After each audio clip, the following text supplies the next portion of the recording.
Peggy 3.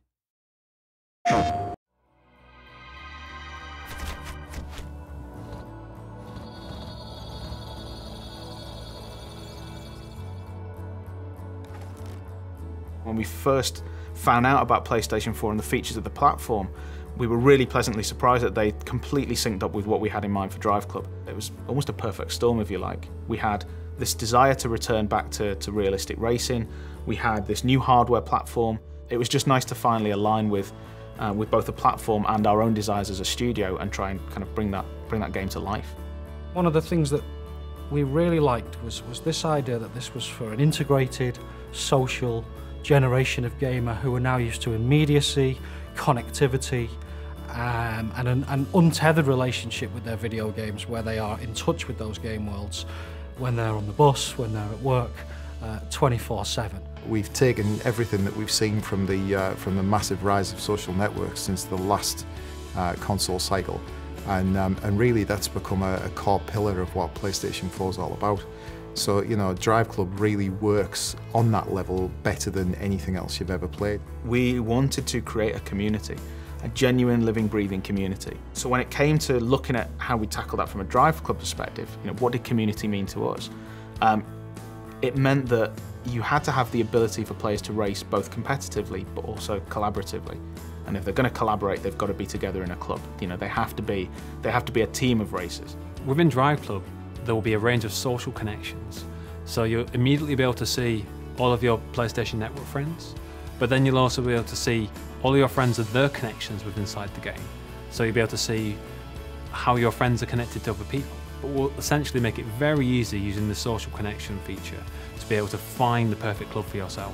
What we want to achieve with DriveClub is basically a game which transcends the standard racing experience. We want to make it so that it's motivated and driven by the community itself. So it's very much a case of players getting involved, creating their own events, and actually building a community around the tools that we offer them. So at the core of DriveClub, you have the ability to, anything that you do in the game, any time that you set, any score that you set, you can bundle that up as a challenge and then send it to friends, club mates, even complete strangers. You know, you can pass this data on to them and say, look what I did, I dare you to beat it. Challenges are not just to send and forget. Basically, you're put into a leaderboard with those people, and so for the set duration of the time of the challenge, you can compete to sort of better yourself. In addition, once the challenge has been sent out, if people like that challenge, they can start competing in it or even forward it on to their friends, and so there's an opportunity for those challenges to go viral. One of the key ways the PlayStation 4 really enhances the multiplayer experience in DriveClub is the fact that every single section of every one of our tracks, our real-world kind of breathtaking, beautiful vistas, has data that can be turned into challenges for the best times, the best drift settings, the best 0 to 60 records on every straight, on every bend, on every turn, every piece of camber, every surface type has data that can be turned into challenges which can then be sent to others. That's only achievable on this console with this brilliant new emphasis on connected gameplay.